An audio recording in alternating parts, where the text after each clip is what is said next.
Ulum. Ya, langsung aja ya Fat ya. Silakan. Assalamualaikum warahmatullahi wabarakatuh. Alhamdulillahirabbil alamin.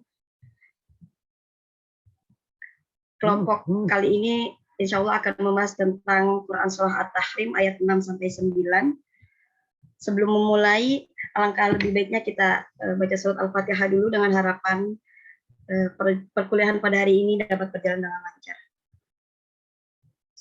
Al-Fatihah.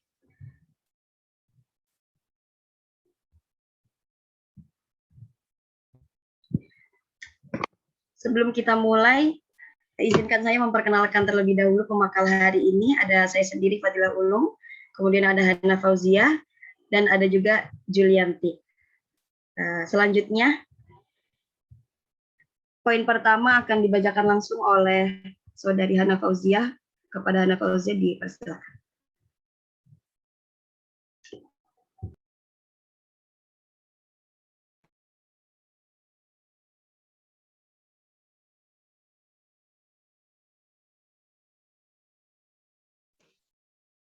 Bunyi dan terjemahan Quran Surah At-Tahrim ayat 6 sampai 9.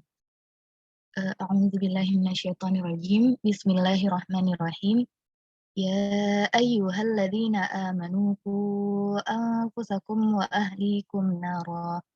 Qu anfusakum wa ahlikum nara wa quduhan nasu wal hijaratu 'alaiha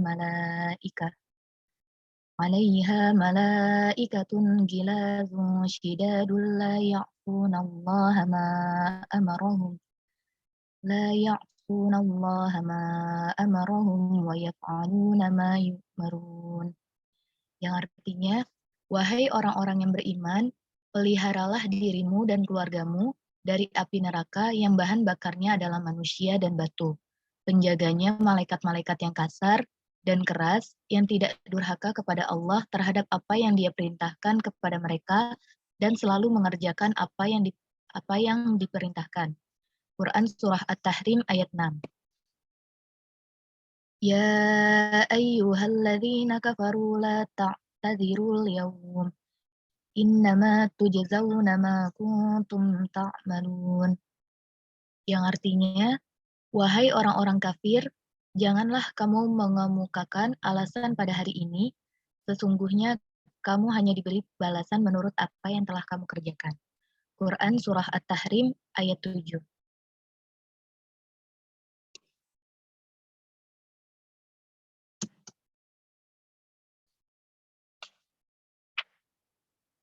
Ya ayyuhalladzina amanu tubu ilallahi taubatan nasuha.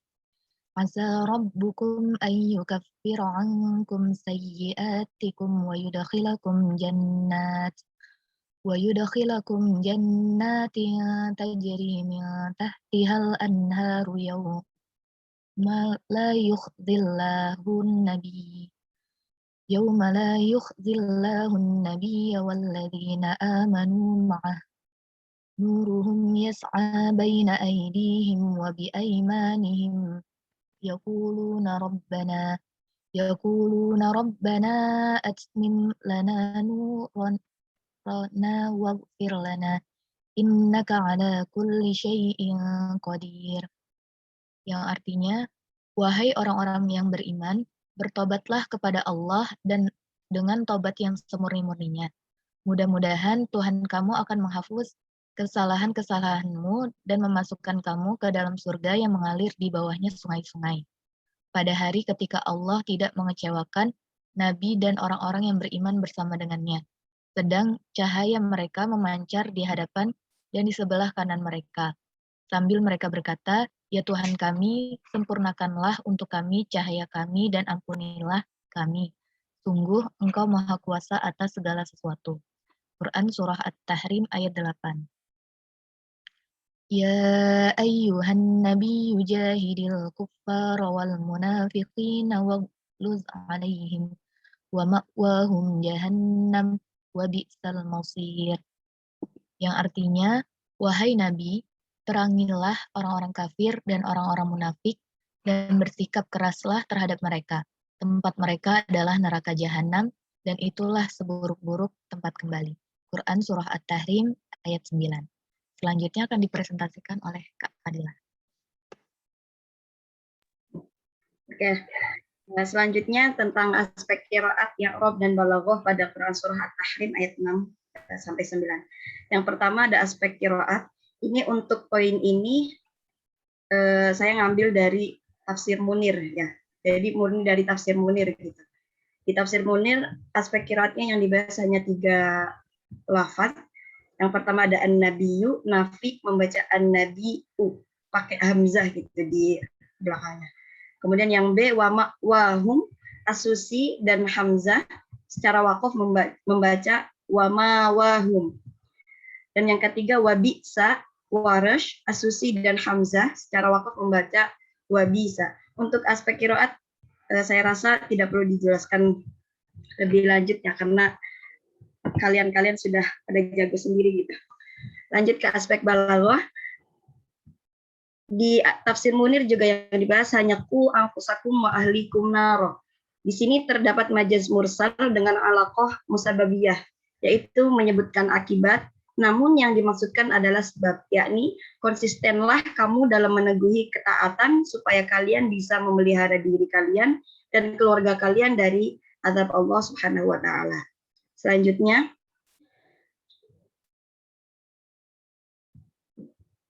Hana slide-nya. Nah, untuk aspek i'rab, yang pertama ku anfusakum. Kata ku adalah fi'il amar dari waqo, yaqi, wiqoyatan. Waqo fi'il madi, yaqi fi'il mudhari, wiqoyatan masdar ghairun min. Asalnya adalah iwqiu, mengikuti wazan if'il. Ya, di situ mohon maaf ada kekeliruan, if'il bukan if'il. Lalu huruf wawunya dibuang sebagaimana huruf wawu tersebut dibuang dalam bentuk mudhari'nya, karena terletak antara huruf ya dan harokat kasroh. Sekedar informasi, kalau di di ilmu sorof, model seperti ini yang poin A itu namanya i'lal. Jadi ku, nanti biasanya ku asluhu apa kayak gitu ya. Jadi namanya i'lal gitu. B, la ya'sunallaha ma amarahum. Kalimat ma amarahum, ma-nya menjadi badal dari lafaz Allah, yakni la ya'suna amarallahi. Selain bisa jadi badal, di sini juga lafaz ma itu bisa jadi maf'ul bih, maf'ul tsani. Jadi kan ada fi'il, fa'il, kemudian maf'ul. Nah, fi'ilnya itu ya'suna ya, ya'suna, fa'ilnya udah ya'suna itu udah mengandung fa'il, kemudian Allah jadi maf'ul awal, yang ma jadi maf'ul tsani. Nah, antara maf'ul awal sama maf'ul tsani ini nggak bisa dibolak-balik. Ada yang bisa dibolak-balik, ada yang nggak bisa. Kebetulan yang ayat ini itu tidak boleh dibolak-balik. Jadi maf'ul awal selamanya Allah, maf'ul tsani itu ma-nya. Kalau pengen jadi maf'ul, misalkan pengen jadi badal juga bisa gitu. Taubatan nasuha, padahal lafaz nasuha tidak diberi ta'nis, yaitu bukan nasuhatan, sebagaimana bentuk nisbah seperti halnya perkataan imra'atun soburun wasyakur tanpa ta'nis. Ada yang membacanya nusuhan, huruf nun dibaca dhammah, berkedudukan sebagai masdar seperti zuhub, julus, fusuk ya. Taubatan nasuha, harusnya kalau naat man'ut, naatnya istilahnya mu'annas, maka man'utnya juga harus mudzakkar. Nah, ini nasuhan seharusnya nasuhatan, tapi kenapa Pak nasuhan? Karena nisbah kepada perkataan imro'ah soburun. Nasuhan ini karena sifat nggak sih gitu. Ya, jadi nggak perlu dikasih taknis. Gitu. Selanjutnya, untuk mufradat lughawiyah Quran surat At-Tahrim, yang pertama ku anfusakum wa ahlikum naro. Buatlah perlindungan, proteksi dan perisai untuk diri kalian dari api neraka dengan meninggalkan kemaksiatan dan mengerjakan amal-amal ketaatan, dan doronglah keluarga kalian untuk melakukan hal yang sama dengan menasihati dan mendidik mereka. Lafaz selanjutnya waquduha, bahan bakar yang digunakan untuk menyalakan api neraka. Annas wal hijaratu, maksudnya manusia dan batu, dengan menjadikan keduanya bahan yang bisa membuat api neraka menyala, sebagaimana api bisa menyala dengan kayu bakar. Yang dimaksud manusia di sini adalah manusia-manusia kafir, sedangkan yang dimaksudkan dengan batu adalah berhala dan arca yang disembah dan dipuja-puja oleh orang-orang kafir ya.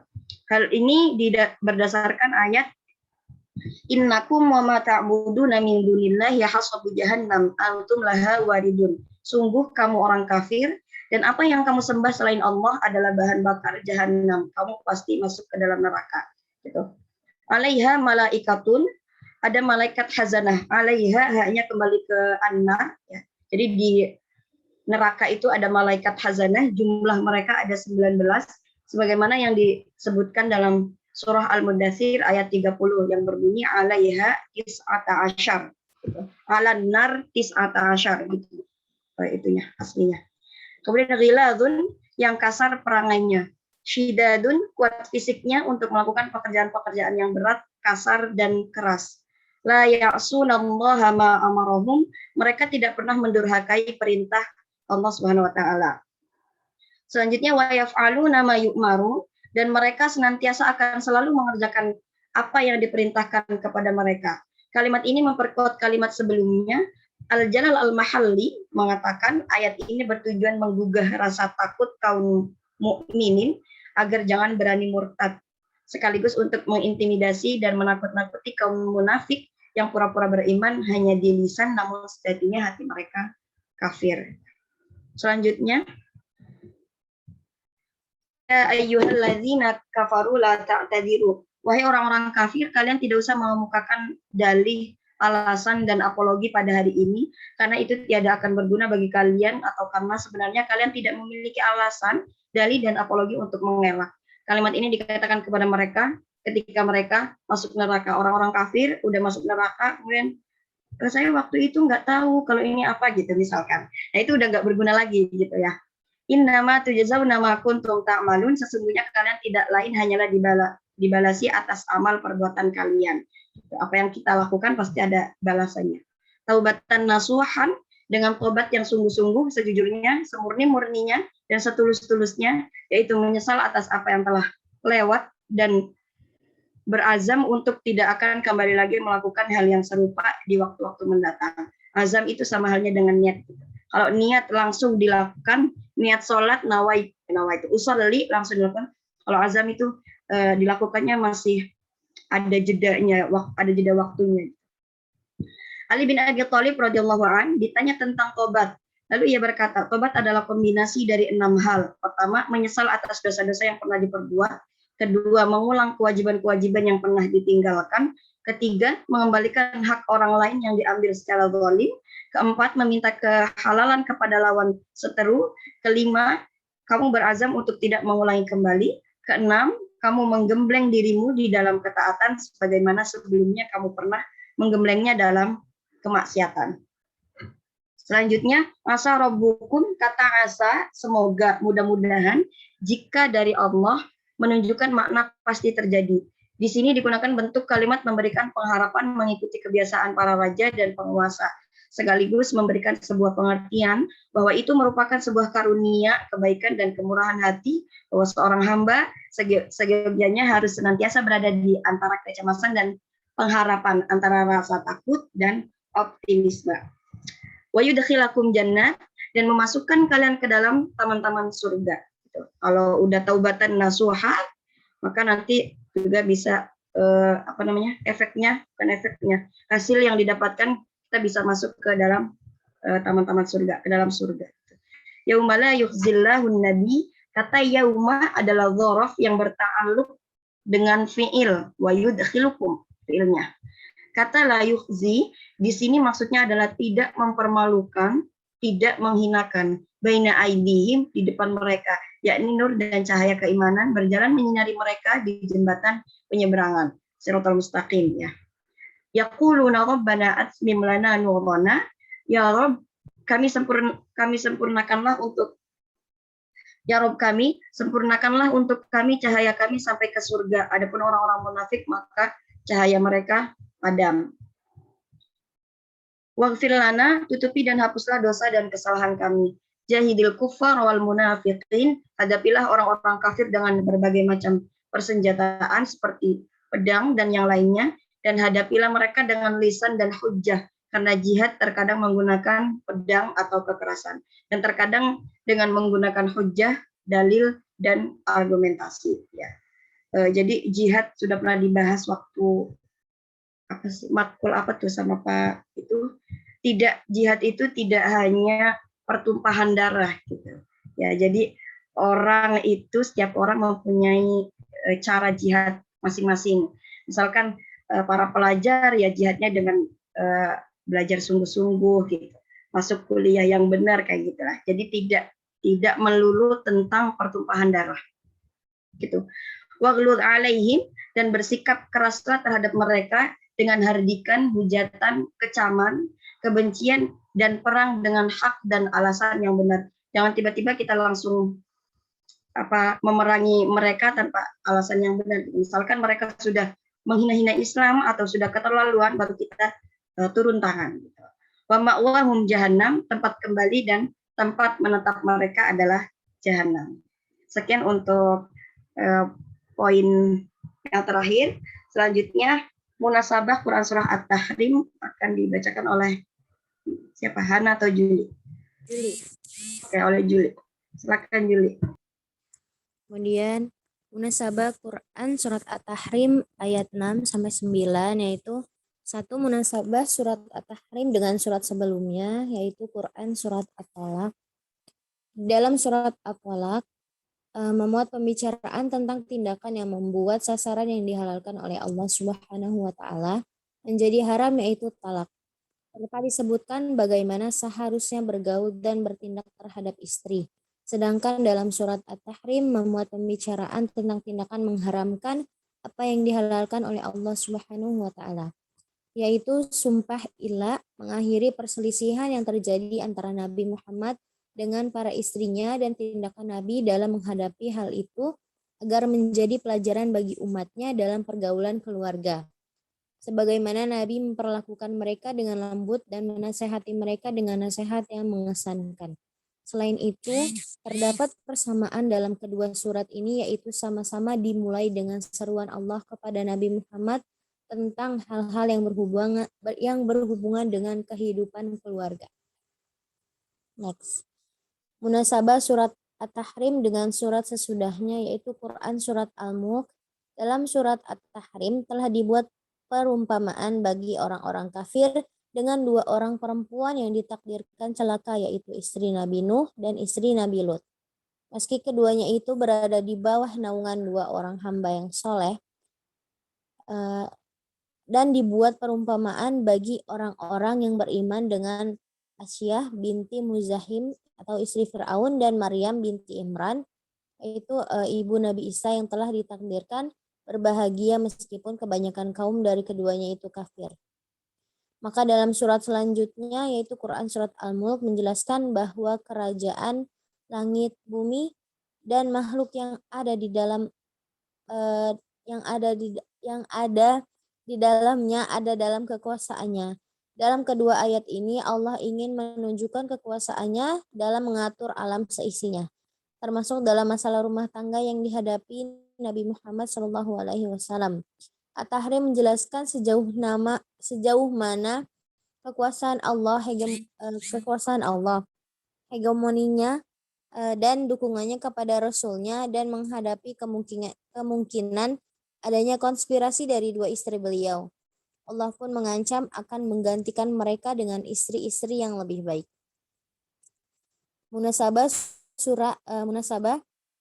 Kemudian yang ketiga, munasabah surat At-Tahrim ayat 6 sampai 9 dengan ayat sebelumnya, yaitu ayat 6 surat At-Tahrim ini memiliki hubungan yang erat dengan ayat sebelumnya, yaitu setelah Allah memerintahkan sebagian istri.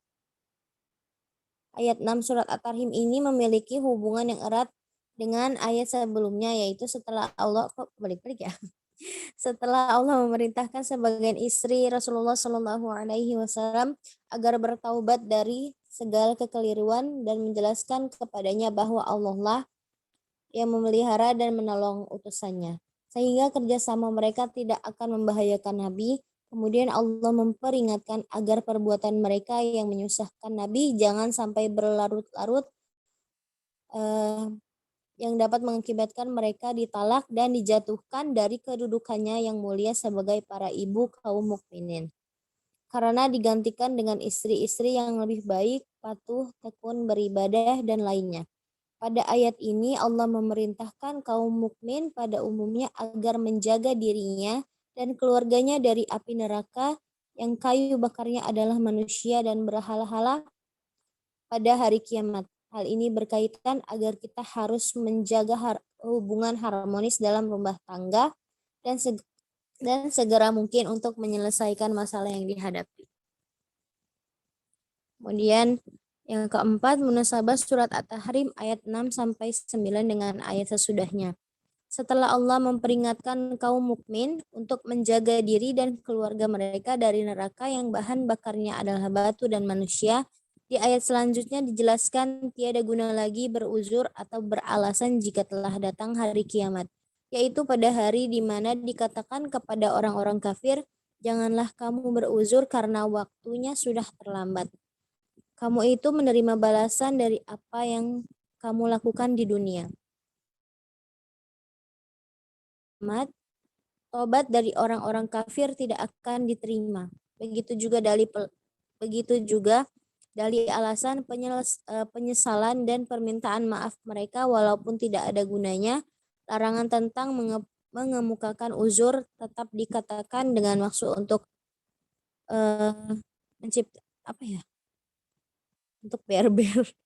menciptakan keputusasaan dan frustasi. Kemudian pandangan beberapa ahli tafsir terhadap Quran surat At-Tahrim ayat 6 sampai 9. Yaitu satu, tafsir surat At-Tahrim ayat 6 dalam tafsir Al-Munir. Wahai orang-orang yang percaya dan beriman kepada Allah Subhanahu wa taala dan Rasul-Nya, didiklah diri kalian, buatlah perisai untuk memproteksi diri kalian dari api neraka. Pelihara, jaga dan lindungilah diri kalian dengan mengerjakan apa yang diperintahkan Allah Subhanahu wa taala kepada kalian dan meninggalkan apa yang Dia larang bagi kalian. Didik dan ajarilah keluarga kalian. Perintahkanlah mereka untuk taat kepada Allah Subhanahu wa taala dan laranglah mereka dari melakukan kemaksiatan terhadapnya. Nasihati dan didiklah mereka sehingga kalian tidak berujung bersama mereka ke api neraka yang begitu besar, berkobar-kobar yang mengerikan, yang apinya menyala-nyala dengan bahan bakar manusia dan batu sebagaimana api yang lain menyala dengan kayu bakar. Maksudnya ialah menjadi sebuah hak dan kewajiban yang harus ditunaikan seorang muslim untuk mengajari dan mendidik keluarganya serta kerabatnya tentang apa yang diwajibkan dan diperintahkan Allah Subhanahu wa taala atas mereka dan apa yang dilarang bagi mereka untuk taat kepada Allah Subhanahu wa taala. Kemudian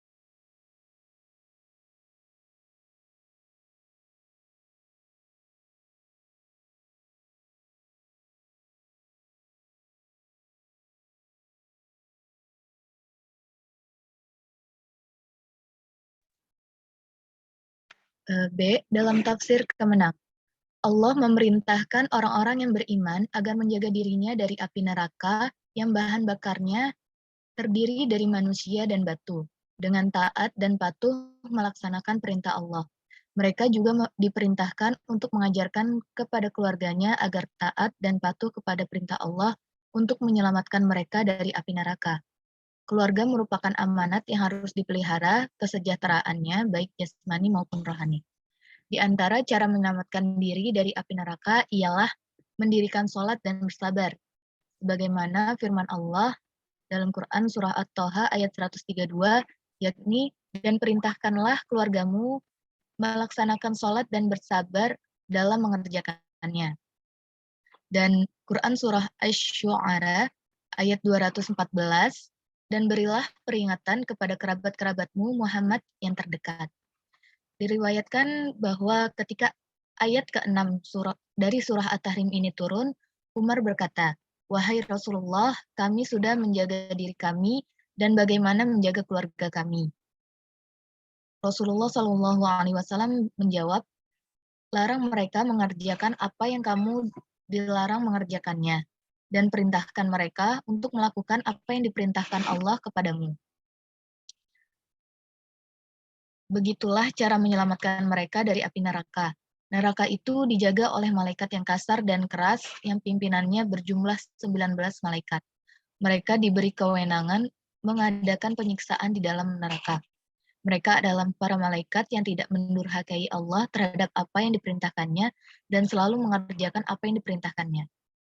Kemudian dalam tafsir Al-Misbah, dalam suasana peristiwa yang terjadi di rumah tangga Nabi Shallallahu Alaihi Wasallam, seperti yang diuraikan oleh ayat-ayat yang lalu, ayat di atas memberi tuntunan kepada kaum beriman bahwa, hai orang-orang yang beriman, peliharalah diri kamu, antara lain dengan meneladani Nabi, dan peliharalah juga keluarga kamu, yakni istri, anak-anak, dan seluruh yang berada di bawah tanggung jawab kamu, dengan membimbing dan mendidik mereka agar kamu semua terhindar dari api neraka yang bahan bakarnya adalah manusia-manusia yang kafir, dan juga batu-batu antara lain yang dijadikan berhala-berhala di atasnya, yakni menangani neraka itu dan bertugas menyiksa penghuni-penghuninya adalah malaikat-malaikat yang kasar-kasar hati dan perlakuannya, yang keras-keras perlakuannya dalam melaksanakan tugas penyiksaan, yang tidak mendurhakai Allah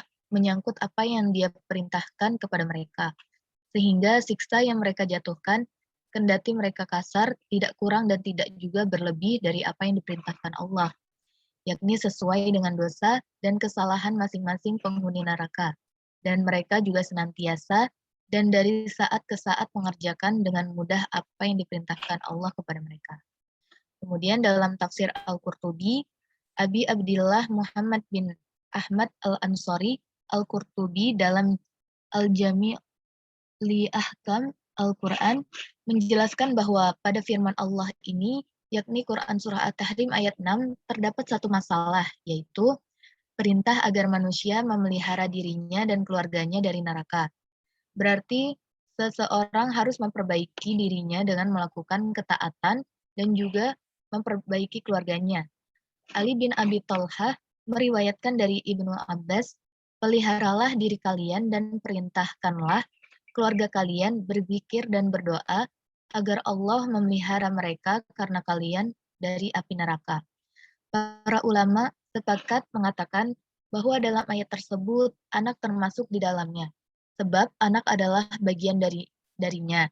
Dengan demikian, seseorang harus mengajari anaknya sesuatu yang halal dan yang haram, sekaligus menjauhkannya dari kemaksiatan dan dosa serta hukum-hukum yang lainnya.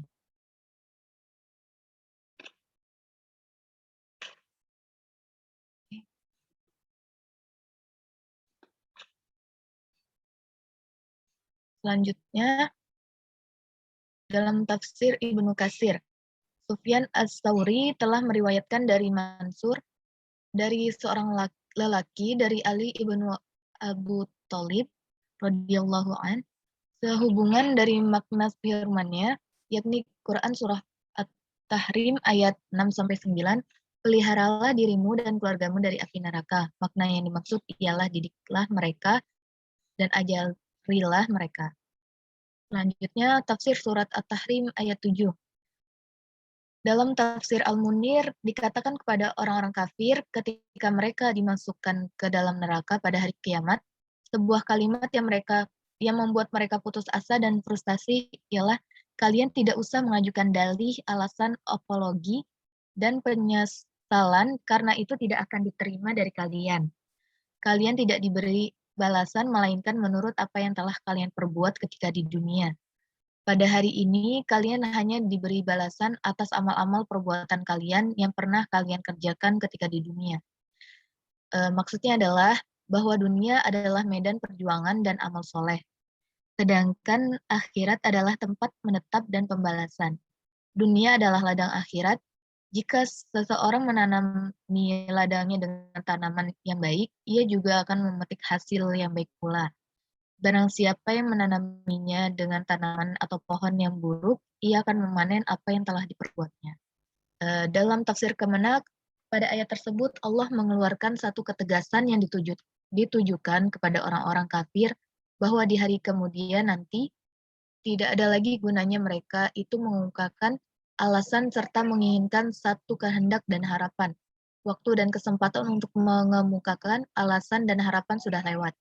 Hari kiamat hanyalah hari untuk mempertanggungjawabkan dan menerima pembalasan dari apa yang telah dikerjakan di dunia. Sebagaimana firman Allah dalam Quran Surah Al-An'am ayat 146. Demikianlah kami menghukum mereka karena kedurhakaannya, dan sungguh kami maha benar. Dan dijelaskan pula dalam ayat lain dalam Quran surah Saba ayat 17, demikianlah kami memberi balasan kepada mereka karena kekafiran dan Tuhan yang demikian itu hanya kepada orang-orang yang sangat kafir.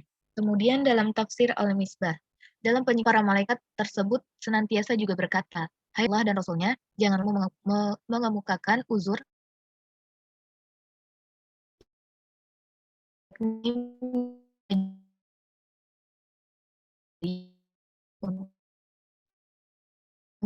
pun untuk berdalih, ini adalah masanya.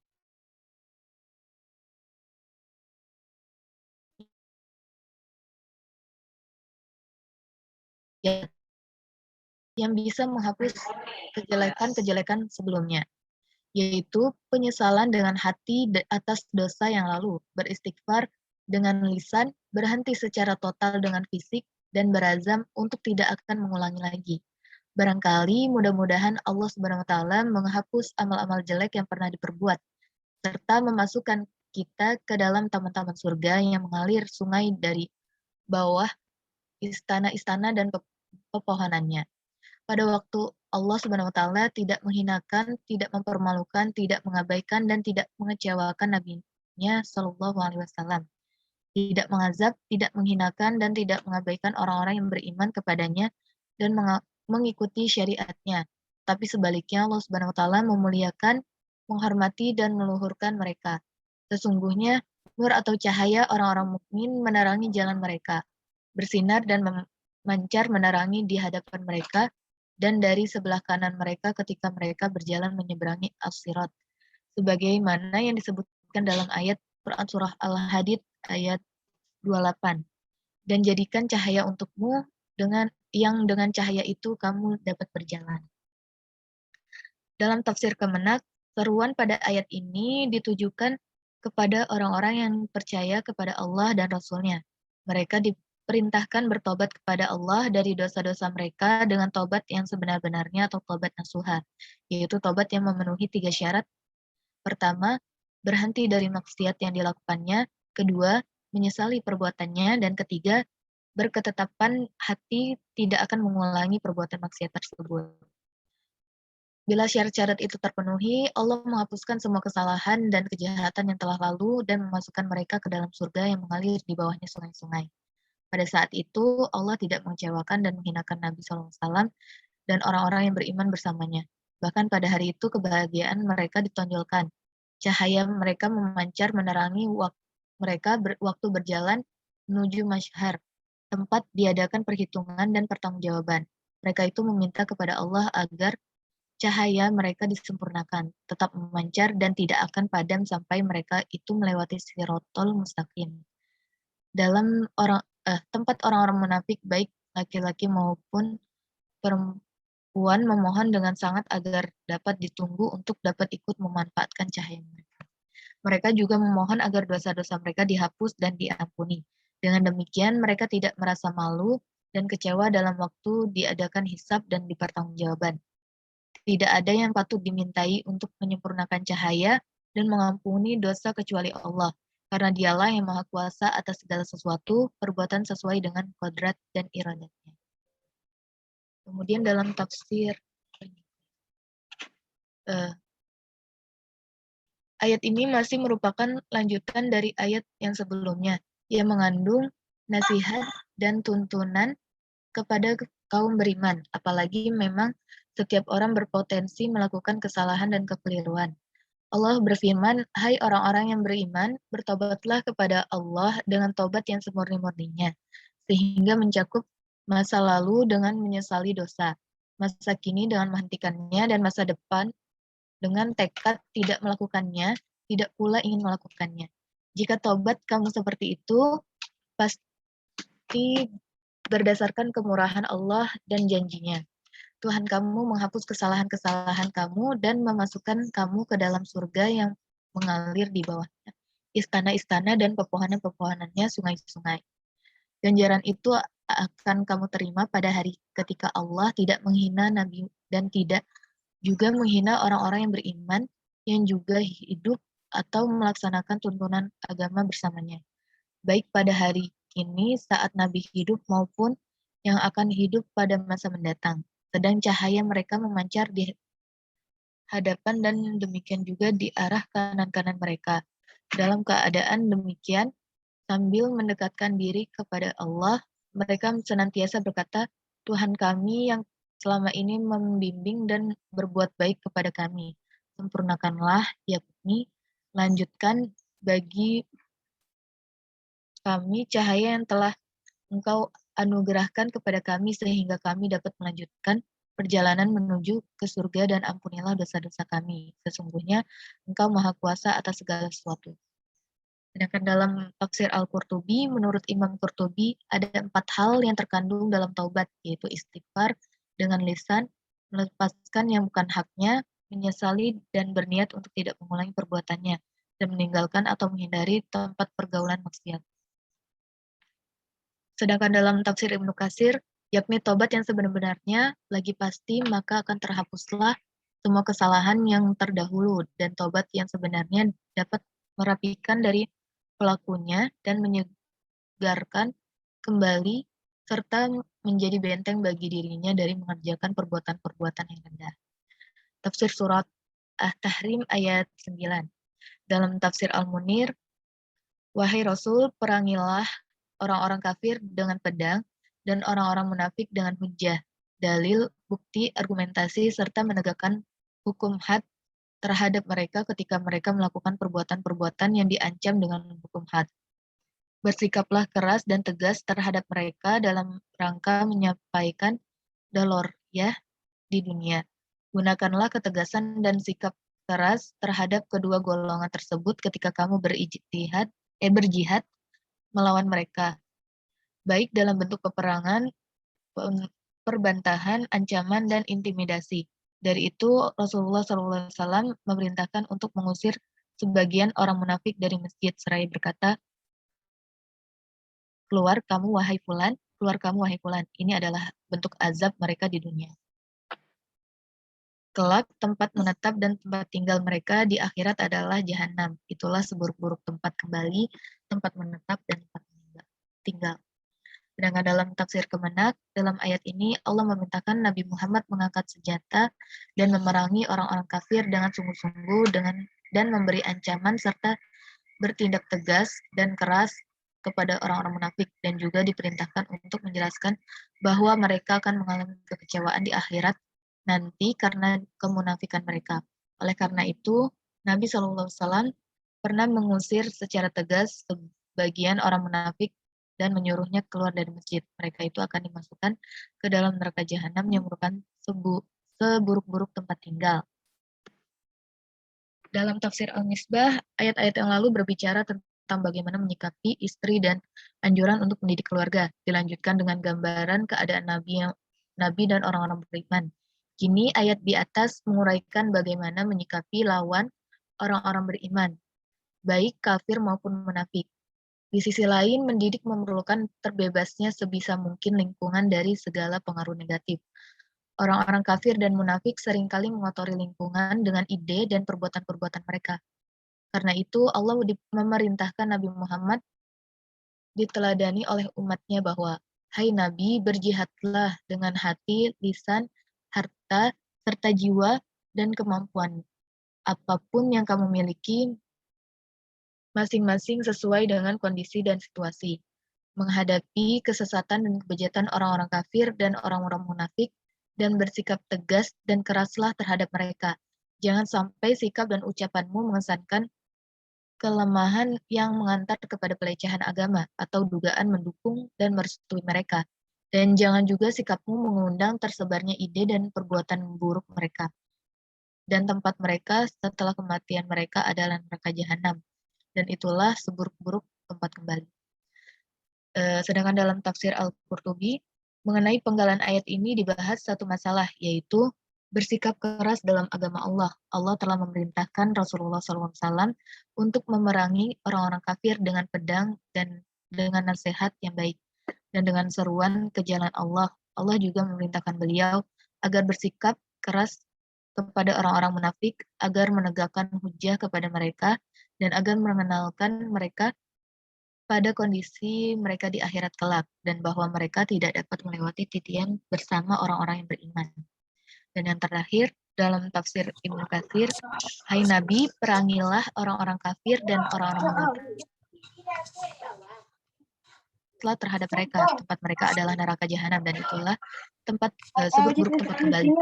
Allah membuat perumpamaan bagi orang-orang kafir, istri Nuh dan istri Lut. Keduanya berada di bawah pengawasan dua orang hamba yang soleh di antara hamba-hamba kami.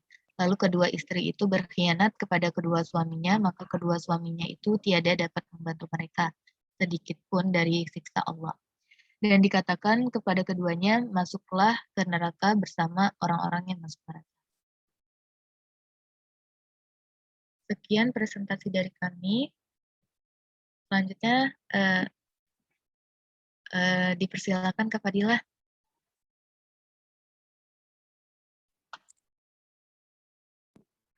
Oke, terima kasih Hana atas waktunya. Baik, untuk teman-teman barangkali ada yang ingin bertanya atau ingin menambahkan, dipersilahkan. Kita buka sesi diskusi ya. Silahkan. Saya Fatmah Mutiah, izin bertanya. Kan kalau kita pelajari di dalam tafsir tahlili itu biasanya ada memuat lengkap ya, ada asbabun nuzul. Nah, di yang teman-teman punya itu nggak ada asbabun nuzulnya. Apakah emang ayat tersebut tidak ada asbabun nuzul atau ada, atau kelupaan atau gimana? Terus soal yang tafsir, kemarin kan kita sepakat bahwa dimulai dari tafsiran yang terdahulu dulu kayak Qurtubi gitu. Kalau dari teman-teman tadi masih acak-acak, apakah punya alasan tersendiri kenapa emang sengaja diacak-acak atau gimana? Itu.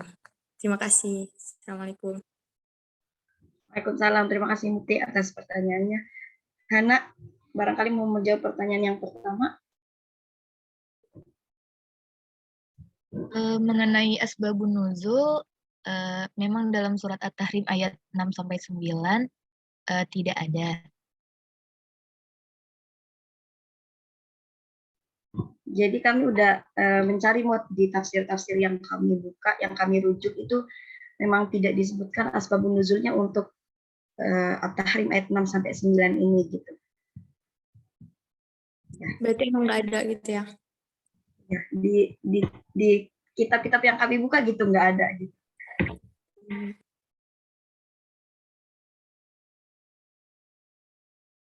Untuk urutan kitab mungkin itu kesalahan dari kami ya, keteledoran dari kami. Sebenarnya dari awal nyusun makalah itu udah diingat-ingat gitu. Awas diurutin dari klasik kontemporer sama klasik pertengahan sama kontemporer. Ternyata ya begitu. Mohon maaf teman-teman. Jadi nggak ada alasan tertentu mau. Oke, makasih Kak. Iya, sama-sama. Ada yang lain?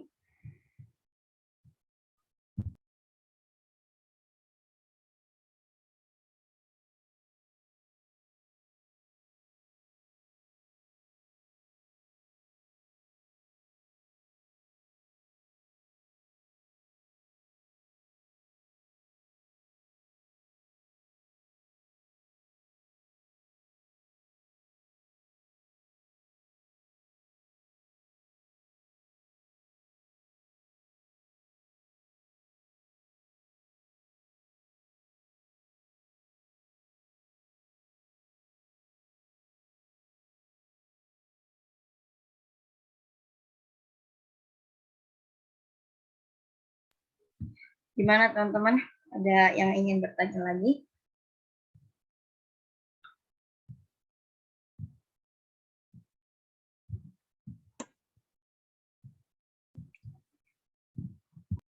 Mau nanya Pemakalah, Ya, silahkan. sedikit penasaran ya. Apakah mungkin karena masih nyambung sama ayat yang sebelumnya itu asbabun nuzulnya tuh masih itu juga nggak sih gitu? Jadi nggak usah dipertanyakan asbabun nuzulnya apa gimana? Penasaran aja sih. Oke, makasih. Oke. Langsung jawab ya Fatima. Untuk asbabun nuzulnya apakah masih nyambung dengan ayat 1 sampai 5 gitu ya? Bisa jadi gitu. Tapi ya nggak tahu juga kurang pasti. Nanti kita untuk pastinya kita tanyakan kepada Ibu. Yang jelas kami nggak sengaja nggak dimasukin gitu, enggak. Kita udah nyari asbabun nuzulnya tapi emang nggak ketemu untuk ayat 6 sampai 9 ini. Kayak gitu. Terima kasih. Ya, sama-sama.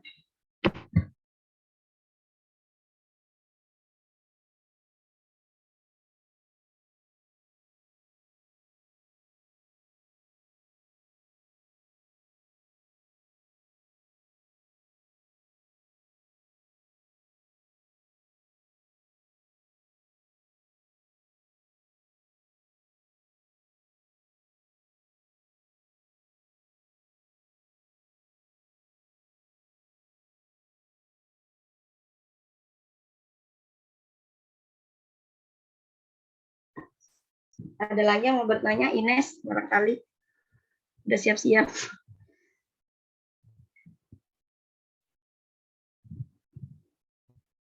Enggak, Mbak Ul, udah bagus banget.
Silahkan Kasma, katanya mau nanya.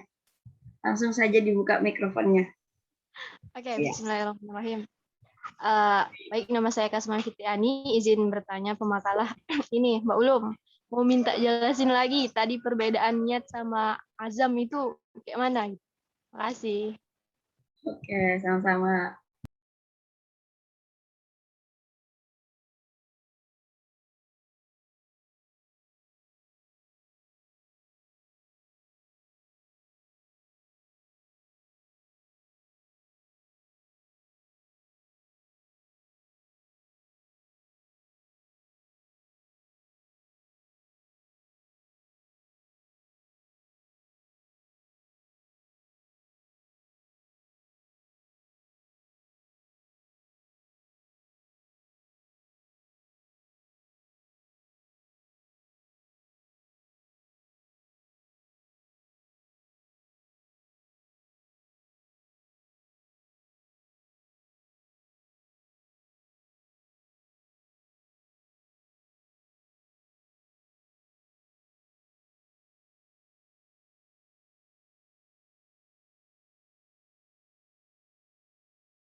Izin menjawab pertanyaannya Kasma, ya saya ulangi pertanyaannya. Jadi apa sih bedanya niat sama azam gitu ya. Setahu saya kalau niat itu, azam itu sama-sama niat. Yang membedakan itu jeda waktunya gitu, waktunya. Jadi kalau niat, kita niat sholat misalkan, kan usolli, nah sambil kita membaca usollah kan sambil udah mulai sholat gitu kan, Kasma masih join ya, sambil jadi langsung dilakukan gitu loh, Kas. Nah kayak misalkan niat wudhu, nawaitul wudhu, kan kita langsung ngambil air gitu kan, jadi langsung. Nah kalau azam itu ada jeda waktunya, jadi kayak misalkan kita hari ini tahu kalau besok ada apa ya, misalkan gerhana matahari, besok saya niat ikut sholat gerhana matahari deh di musola gitu atau di masjid gitu. Jadi ada jeda waktunya gitu loh, Kasma. Jadi misalkan niat sholat, makanya kalau sholat itu bukan azam sholat tapi niat sholat karena pekerjaannya langsung dilakukan kayak gitu. Kalau azam ada jeda waktunya, enggak langsung gitu maksudnya. Begitu, Kasma. Dapat diterima? Ya, makasih, Mbak. Ya, sama-sama.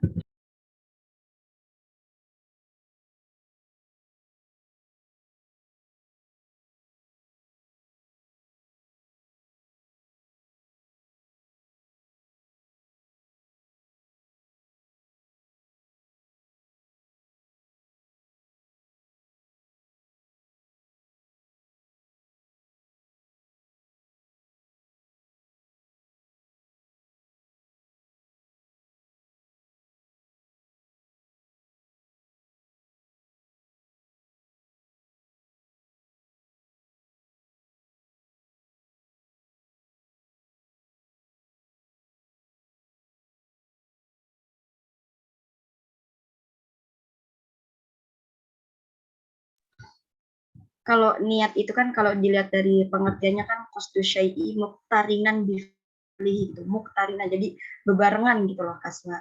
Ya, sedikit menambahi.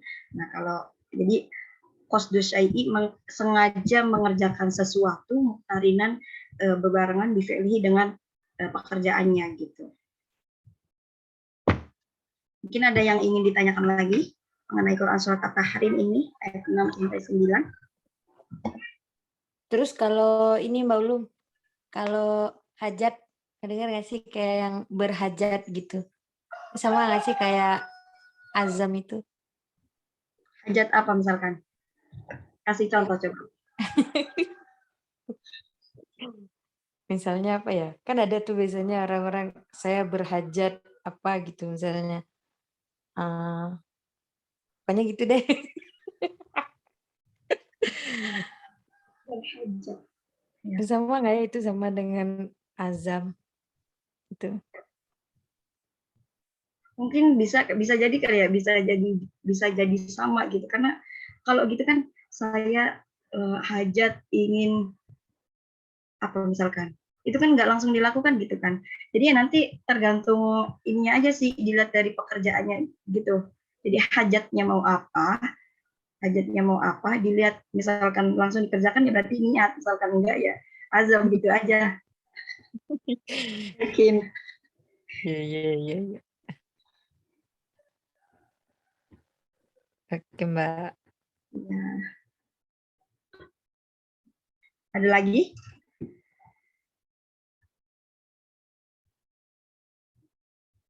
Isna? Enggak, Mbak Ul. Udah bagus. Mbak Ulum, Ya. ada titipan pertanyaan dari Mbak Yulia. Ya apa? Kalau misalnya apa ya, ngerti kerentak nggak? Ya, kerentak. Nah, kerentak. Kalau misalnya kerentak, contohnya kayak gini. Nanti kalau misalnya lulus aku mau nraktir. Nah, itu termasuk niat, azam, apa nazar? Niat, azam, atau nazar? Nazar deh kayaknya. Enggak, Mbak? Kalau misalkan nanyanya niat atau azam, yang jelas bukan niat ya, karena kan nanti kalau lulus gitu kan, berarti kan ya nanti 2022 gitu. Amin. Nah, kalau nazar tergantung niatnya, misalkan mau maksudnya nazar gitu mas. Jadi misalkan cuma kan kerentek itu kan nggak ngerti kerentek nggak teman-teman yang luar Jawa ini? Kayak Tidak. dalam hati gitu nggak sih Mbak? Tidak tahu. Kayak apa ya? Dalam hati gitu nggak sih? Kayak pengen sesuatu tapi dari hati aja gitu loh. Kerentek. Pengen abis ini mau beli bakso gitu, tapi nggak langsung gitu misalkan. Ya kerentek gitu nggak, Bel? Coba jelaskan Bel dalam bahasa Indonesia yang betul.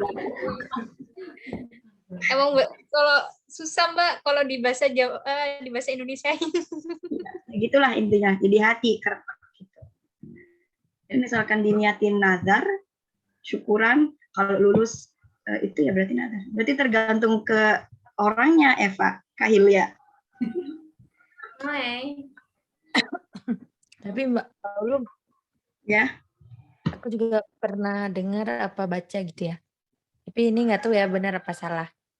Nanti coba deh Mbak Ulum mencari tahu kan Mbak Ulum biasanya. Jadi kalau misalnya nazar itu kayak berniatnya itu melakukan sesuatu kayaknya yang bernilai ibadah deh. Misalnya kayak tadi kayak kata Eva kalau misalnya lulus neraktir gitu kan. Neraktir apa sih? Traktir gitu. Nah, kalau misalnya nazar itu saya kalau lulus nanti mau sedekah gitu. Oh gitu. Ya begitu Eva, itu ada tambahan dari ayat Nisa.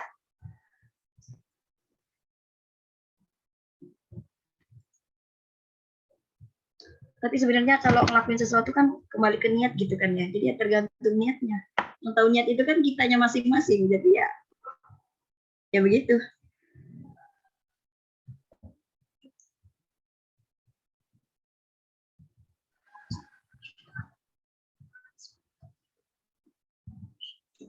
Ada yang lain? Iya.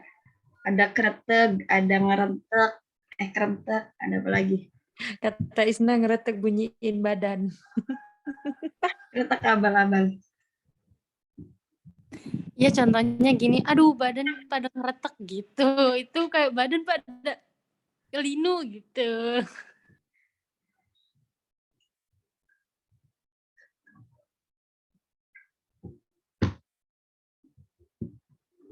Ada lagi pertanyaannya?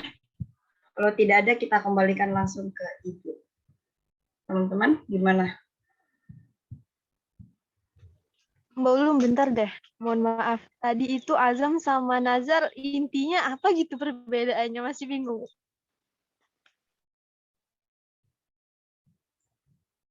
Kalau nazar itu harus pakai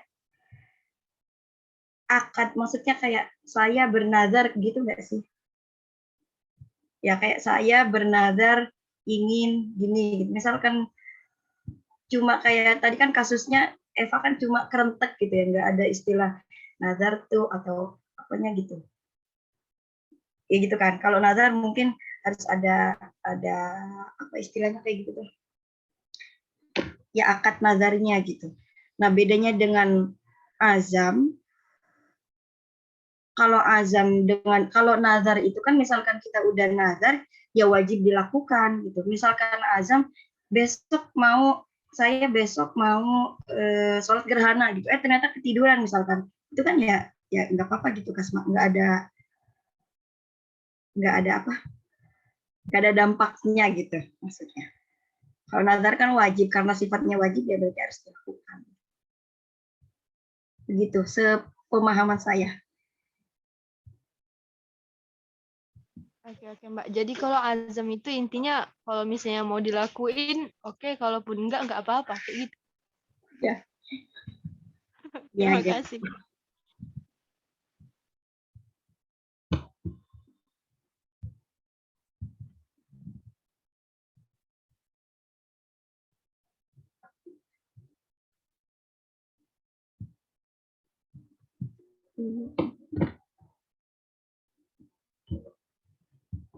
Ada lagi yang ingin bertanya? Penafsirannya nggak ada yang nanya ini. Malah tanya hajat, kereten. Kalau tidak ada lagi pertanyaan, karena waktunya sudah mepet, kami sebagai pemakalah mengembalikan kepada Ibu. Dipersilahkan.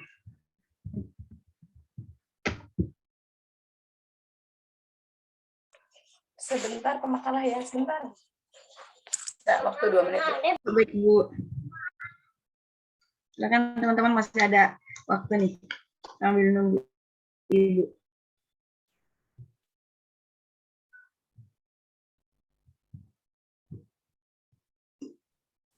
Mau tanya Kak Fadilah.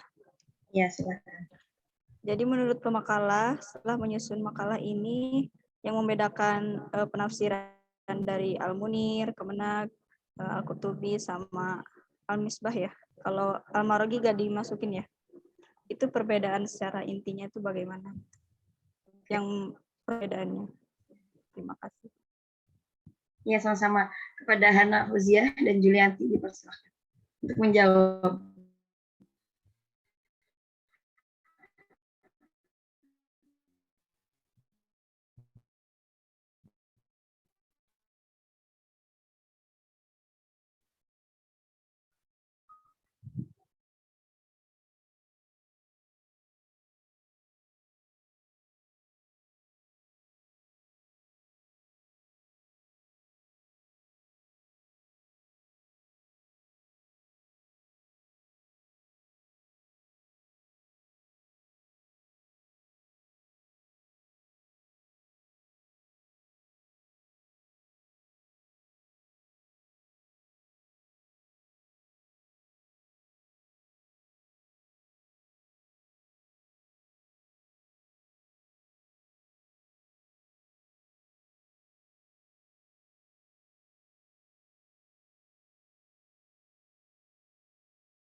Hana, Juli. Ya, Mbak. Ada pertanyaan dari Lia Nurlia? Apa pertanyaannya? Aku keluar terus. Ini perbedaan gitu ya, Li. Perbedaan menonjol dari keempat tafsir yang kita pakai gitu apa? Tafsirannya gitu. Perbedaan.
Bismillahirrahmanirrahim. Assalamualaikum warahmatullahi wabarakatuh. Waalaikumsalam warahmatullahi wabarakatuh. Alhamdulillahirabbil alamin wassalatu wassalamu ala sayyidil anbiya'i wal mursalin wa ala alihi washabbihi ajmain. Amma ba'du. Alhamdulillah ya Allah, sholatan wa salaman laka ya Habiballah. Terima kasih teman-teman kelas 7B yang sudah berdiskusi dan tadi pemakalah sudah mempresentasikan makalahnya. Mungkin pertanyaan terakhir tadi dari Lia ya, itu silahkan dicari untuk pemakalah. Nah, kita sedikit mengulang lagi berkaitan dengan tafsir tahlili. Nah, sudah lebih lengkap ya dibanding minggu lalu. Sudah lebih lengkap dibanding minggu lalu bahwa di makalah ini sudah kita temukan makna mufradat ya, kemudian ada munasabah juga sudah lengkap. Nah, cuman mungkin pemakalah nanti bisa memberikan sumber ya, jadi sumber makna mufradat itu diambil dari mana? Misalkan dari kalau saya lihat itu hampir bersamaan dengan sama ya dengan di tafsir Al-Marughi. Nah, apakah memang ambilnya dari tafsir Al-Marughi atau dari yang mana? Atau memang sebagian biasanya kalau dulu saya menyusun makalah sebagian dari Al-Marughi, sebagian dari kitab lain yang juga punya sistematika yang hampir sama dengan Al-Marughi yang mencantumkan makna mufradatnya gitu ya. Jadi ini teman-teman untuk kedepannya tetap diberikan footnote ngambilnya dari mana. Karena apa? Setiap ulama tafsir atau mufassir itu memaknainya bisa berbeda. Seperti misalkan kita lihat di di Al-Marughi ya, ku anfusakum. Ku anfusakum itu arti terjemahnya adalah peliharalah diri kalian. Nah, tapi di sini Al-Marughi sudah sambil memberikan penjelasannya, yaitu dengan apa? Meninggalkan kemaksiatan. Nah, kita tidak tahu apakah mufassir lain apakah akan sama dengan meninggalkan maksiat atau akan memberikan penambahan. Nah, ini bisa jadi berbeda, maka perlu diberikan footnote. Nah, kemudian tadi ya sudah disinggung tentang urutan mufassir yang dikutip ya, urutan mufassir ya. Kemarin di minggu lalu sudah saya jelaskan bahwa berdasarkan periodisasi ya, supaya kita dalam tafsir tahlili ya, teman-teman, dalam tafsir tahlili itu sebenarnya tugas wajibnya itu tidak mencari perbedaan dan persamaan, itu tidak wajib. Tapi harus menganalisis. Nah, menganalisisnya itu bisa jadi nanti bisa jadi teman-teman menyampaikan persamaan dan perbedaan. Nah, tapi menganalisis itu gimana, Bu? Ya, menganalisis itu menyampaikan bahwa, ya misalkan saya contohkan, saya tidak terlalu detail membaca makalah, ya, tetapi nanti misalkan dari mufassir 1 dengan mufassir yang 2, pemaknaannya adakah pemaknaan yang perkembangan, ya, perkembangan penafsirannya apakah ada? Nah itu teman-teman bisa tarik ya dari bisa ditarik juga akhirnya menemukan bahwa ada aspek atau ada pendekatan yang digunakan mufassir, misalkan penggunaan teman-teman tadi saya lihat juga sudah banyak mengutip dari Al-Munir ya.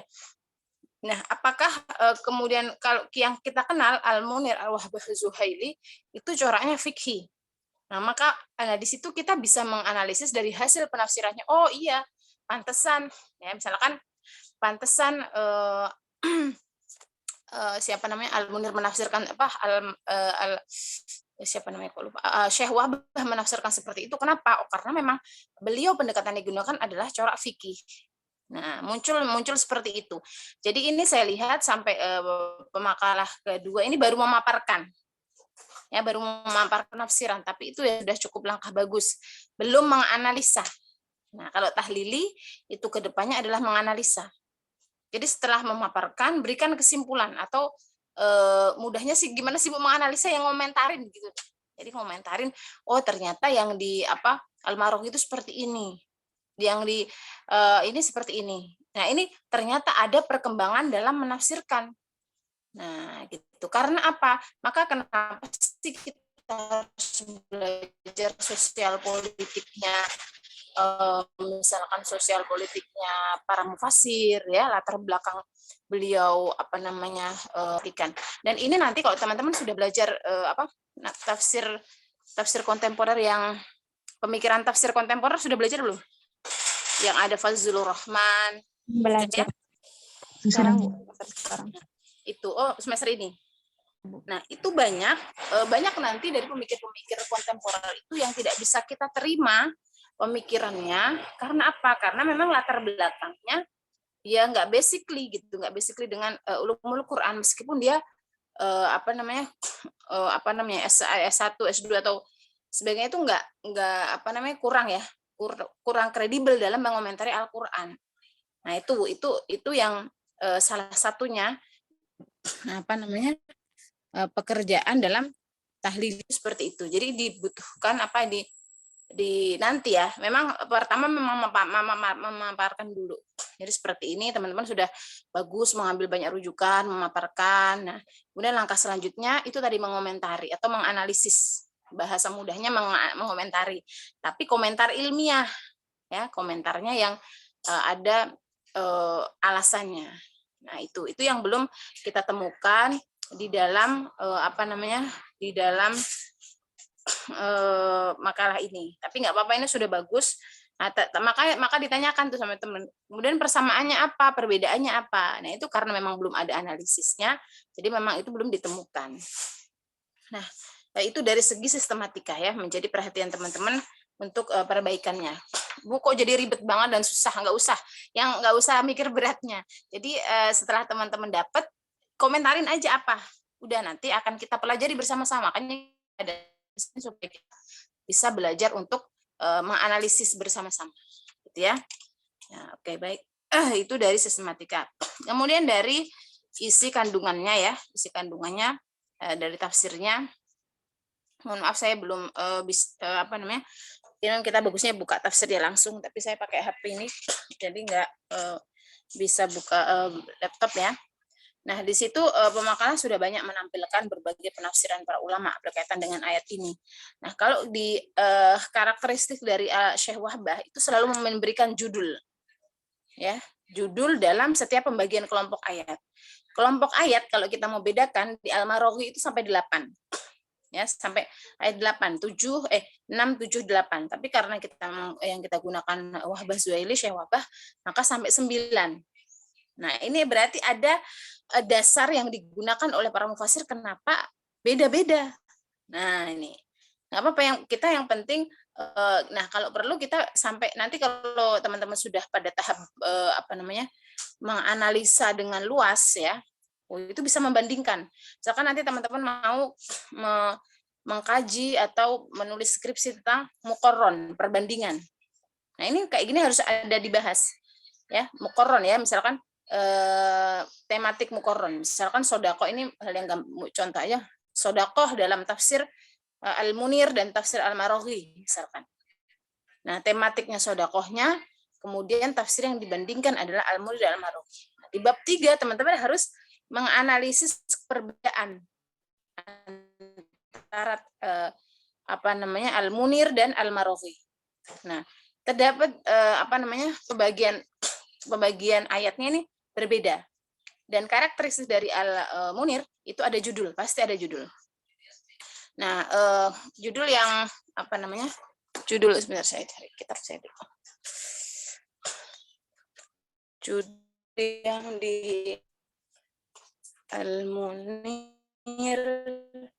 Nah, di judul Al-Munir itu ada Al-Wiqayah minan nar wa taubah an-nasuha wa jihadul kuffar. Nah, itu judul dari judul dari Syekh Wahbah ketika menafsirkan ayat ini itu ya, Al-Wiqayah minan nar wa taubah an-nasuha wa jihadul kuffar. Itu tema besarnya itu. Nah, tapi di Al-Maraghi kita tidak menemukan judul itu. Nah, teman-teman kalau perhatikan nanti setiap Syekh Wahbah itu setiap menafsirkan itu ada judul-judul yang judul-judul tema besar, tema sentral. Nah, seperti misalkan nanti di surah At-Tahrim 10 sampai 12 itu ada amsilah minan nisa al-mu'minat wal kafirat. Contoh-contoh perempuan mukmin dan perempuan kafir. Nah, itu. Ada judulnya. Nah, gitu ya. Nah, itu yang ada judulnya di situ.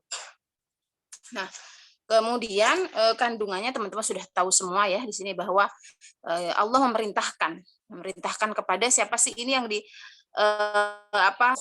mukhotob yang paling utama di sini adalah memang pemimpin keluarga ya. Pemimpin keluarga adalah laki-laki secara langsung. Tetapi apakah perempuan dalam hal ini misalkan seorang ibu, seorang anak juga tidak punya kewajiban yang sama, nah, tetapi namanya sasaran utamanya adalah karena kullukum ra'in wa kullukum mas'ulun, dan pemimpin akan diminta pertanggungjawabannya. Seorang laki-laki memimpin atas keluarganya, sama seorang perempuan bertanggung jawab atas rumahnya. Nah, ini. Nah, jadi di sini adalah sama-sama semuanya. Nah, ya. Dan kemudian tadi kalau kita lihat penafsiran dari Syekh secara singkat tadi Syekh Al-Maraghi bahwa mengatakan ya bagaimana menjaga supaya kita tidak jatuh ke neraka, yaitu meninggalkan kemaksiatan ya. Nah, kemudian kalau kita lihat juga di makalah tadi ada wa ahlikum, di situ dikatakan dengan apa gitu ya, dengan apa menjaganya ya, selain menjauhi apa yang tadi di kemaksiatan tadi juga memberikan nasihat dan pelajaran ya. Jadi ada langkah yang dilakukan ya. Kalau di sini kan kita lihat ku anfusakum itu harus ada, bukan hanya peliharalah di sini include tidak hanya perkataan tapi juga harus dilakukan dengan perbuatan ya, perbuatan. Kemudian dikatakan di sini ada salah satu ya sifat malaikat. Kalau teman-teman belajar tafsir akidah ya dulu di semester dulu, bahwa di sini adalah sifatnya malaikat adalah la ya'sunallaha ma amarum wa yaf'aluna ma yu'mar. Ya, jadi tidak akan pernah bermaksiat kepada Allah atas apa yang diperintahkan dan menjalankan apa yang disuruh oleh Allah, itu tidak pernah nggak ada negosiasi lah. Kita udah merawi ya malaikat tolong jangan, saya nggak akan ya, kalau memang aku sudah memerintah maka dia akan mengikuti. Gitu ya, itu ayat yang ke-6. Jam ketiga siapa dosennya? Kosong, Ibu. Kosong. Baik, saya lanjutkan sedikit ya. Nah, ayat ke-7 itu adalah ya ayyuhalladzina amanu ya ayyuhalladzina kafaru la ta'tadzuru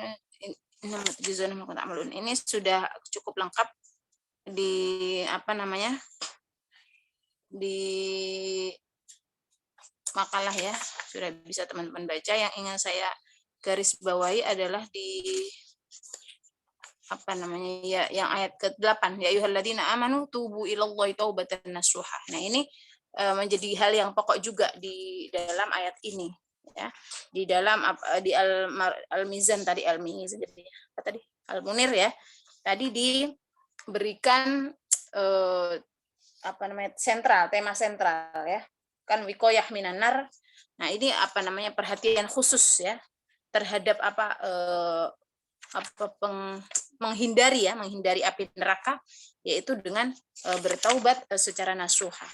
Nah, taubatan nasuha itu apa? Nah, di sini kalau kita lihat, kalau teman-teman baca tafsirnya Syekh Al-Maraghi ada 3 syarat. Ya, ada 3 syarat. Yaitu pertama berhenti dari perbuatan tersebut, kemudian an-nadam, ya, at-taubah. At-taubah itu berhenti ya, kemudian an-nadam menyesali. Ya, harus nyesel, tapi ya harus nyesel. Kalau nggak nyesel nggak masuk kategori taubat. Ya, taubah. Kemudian yang ketiga kemauan yang kuat ya. Nah, tadi dikatakan ada azam. Azam itu apa gitu ya? Nah, azam itu teman kita beda kelas ya. Nah, ya, azam itu kemauan yang kuat, yang kokoh, yang benar-benar sungguh-sungguh, yang diikuti dengan perbuatan. Ya, azam itu seperti itu. Jadi kalau niat ya sebatas baru niat. Saya niat mau bertaubat. Nah, belum dilakukan kecuali apa tadi? Di awal waktu, di awal pekerjaan yang pertama, rukun yang pertama. Nah, kemudian rukun taubat yang pertama apa ya? Berhenti dulu. Berhenti dari kemaksiatan atau perbuatan itu, kemudian menyesali tadi. Ya. Kemudian tadi yang ketiga, ta'azam ya, berkemauan kuat untuk tidak mengulanginya lagi, dan dan memperbaiki mengikuti dengan perbuatan-perbuatan baik. Ya, innal hasanati yudhibna sayyi'at. Ya, jadi seluruh perbuatan yang baik itu menghapuskan perbuatan-perbuatan yang buruk. Nah, maka dia harus mengikuti dengan amal-amal soleh yang lain. Nah, itu kalau para ulama kita kan memberikan ada mandi taubat gitu ya, ada sholat taubat gitu ya. Nah, itu tergantung Bu, sholat mandi taubatnya caranya gimana? Ya, seperti mandi besar saja, niat mandi yang mandi taubat. Ada yang mensyariatkan atau bukan mensyariatkan ya. Ada yang para ulama itu ada yang mengajarkan kepada kita kalau mandi taubat kalau bisa badannya ditertutup ya, jadi tidak benar-benar lepas semuanya bajunya, yang menutupi. Nah, gitu. Ada yang tidak mau mengharukan seperti itu, yang penting mandi taubatnya. Gitu. Nah, kemudian habis itu sholat taubat. Ya, intinya apa? Sebenarnya kalau mandi taubat, sholat taubat itu kan untuk membersihkan jiwa dan raga. Ya, secara physically adakah perbuatan kita, tangan kita yang melakukan kesalahan, maka secara material tangan ini dibasuh oleh tadi mandi taubat kita. Nah, itu dan yang penting hal-hal yang berkaitan dengan taubat ini apabila berkaitan dengan kesalahan kita kepada Allah, tentunya ya kita mohon maafnya kepada Allah ya. Nah, dengan yang ini. Tapi kalau berkaitan dengan manusia ya, maka kita harus minta ridho dari manusia itu yang kita sudah salah atau kita hutang. Nah, misalkan kita minjem tapi terus kabur, naudzubillah ya. Nah, terus maka kita harus minta misalkan hana ya, ini ada 2 hana, banyak hana ya di sini. Nah,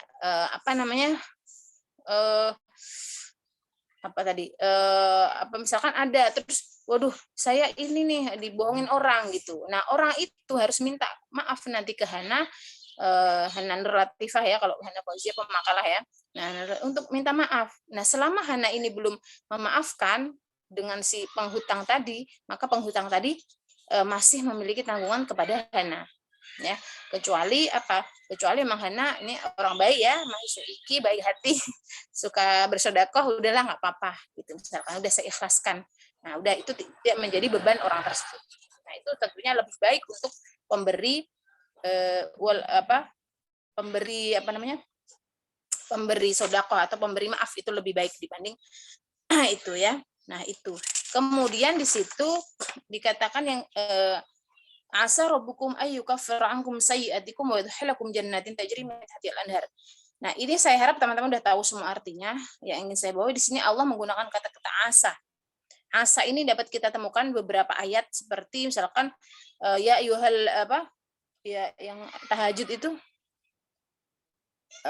ya ayyuhalladzina amanu. Kok lupa sih. Yang suruh bangun malam itu loh. Apa ayatnya? Ada yang hafal enggak? Hafidoh, mana Hafidoh? Ada enggak Hafidoh yang hafal 30 juz di sini, ada enggak? Yang ayat diperintahkan kita untuk bangun malam apa?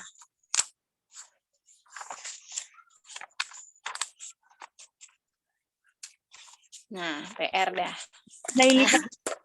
Hafizahnya pada tawadu, Bu. Hafizahnya pada tawadu.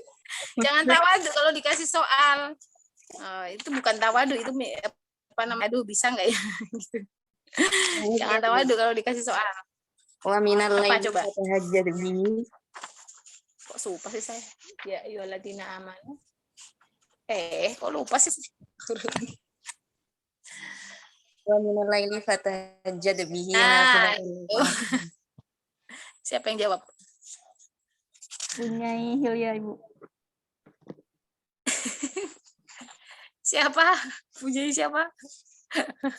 Hilya. Saya doakan semua jadi nyai semua di sini. Nah, di situ juga ada asa rabbukum ayyarhamakum ya. Asa rabbukum apa ya di situ ya? Maqam mahmudah gitu kan? Nah, yang asa ka maqam mahmudah. Di situ Kenapa enggak? Padahal sudah di sisi lain Allah sudah, pokoknya orang sama saya pasti akan saya kasih maaf ya, untuk ampunan itu ya, untuk ampunan itu pas Allah akan kasih maaf ya. Nah di sini adalah maknanya apa? Maknanya usaha manusia ya, usaha manusia itu harus ada apa sih, khauf dan roja ya. Khauf itu benar-benar ketakutan, ketakutan dalam hati, ketakutan dalam ini hanya kepada Allah ya, bukan ketakutan yang apa-apa. Dan roja benar-benar mengharap kepada Allah, jadi dia serius, jangan udahlah pasti Allah memaafkan, tetapi ada yang diikuti dengan khauf dan roja. Nah ya, jadi sungguh-sungguh asa itu kan belum tentu ya, semoga gitu kan ya. Ya semoga Allah maafkan. Allah ayyukaffiru ankum sayyi'atikum, Allah menghapus dosa-dosa kesalahan kalian dan memasukkan kalian ke dalam surga. Nah, ya itu apa garis besarnya adalah itu. Nah itu apa, teman-teman nanti kalau menyusun makalah dan menyusun skripsi bisa mengambil poin terpenting. Tadi saya juga dengar pemakalah mempresentasikan bahwa ada 19 malaikat yang menjaga neraka. Nah, itu ditafsirkan oleh Syekh Al-Marawi. Nah, apakah Al-Munir, apakah tafsir Kemenak memotret itu enggak? Apa maksudnya menyebarkan itu enggak? Nah, ketika nanti menganalisis bisa teman-teman memberikan pendapat ya, mengomentari bahwa pada poin ini Syekh Al-Marawi menyanyikan, tapi tidak dengan tafsir-tafsir yang lain, tidak menjelaskan berapa jumlah malaikatnya. Nah, itu bisa menjadi komentar atau hasil pembacaan. Ya, baik, teman-teman, mungkin itu saja. Mungkin sedikit kurang karena kita tidak bisa membuka kitab langsung, tapi setidaknya sudah tadi saya jelaskan dan juga sudah teman-teman baca semua ya. Berkaitan nah kalau ada perbedaan qiraat silahkan, kalau memang itu mempengaruhi hukum yang ada dalam penafsiran itu silahkan dijabarkan, tidak apa-apa. Karena pasti ya teman-teman, pasti kalau kalian nanti mengkaji sebuah penafsiran kemudian ada perbedaan qiraatnya, itu pasti sering ditanyakan di dalam ujian skripsi, dan itu memang harus dimasukkan ya. Kalau ketika menyusun skripsi harus dimasukkan, kan kemudian selain itu juga akan ditanyakan oleh penguji. Baik, itu saja, cukup ya mungkin teman-teman ya. Nah, saya rasa nggak ada yang bertanya lagi, sudah jelas. Atau masih ada yang mau bertanya, silahkan deh, saya beri kesempatan. Yuk, siapa yang mau nanya? Enggak.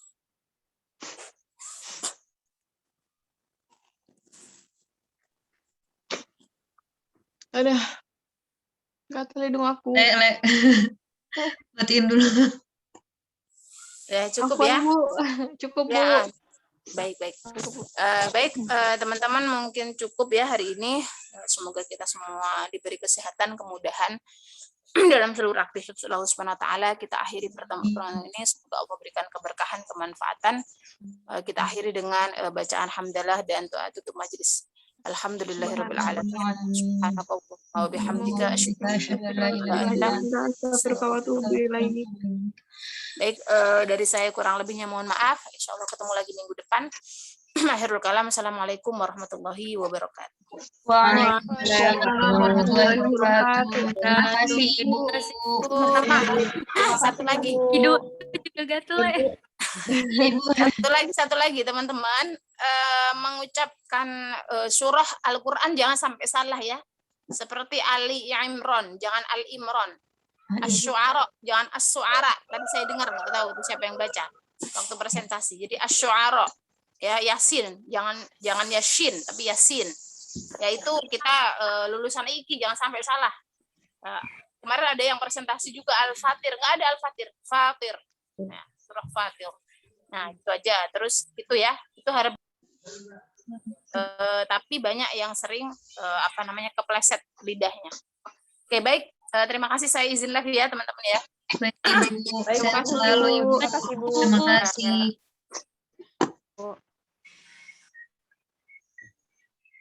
Ayo nobar. Dah, left. Kuy, N ya. kuy. Aku N ya. Dadah. Dah, Assalamualaikum. Bismillah.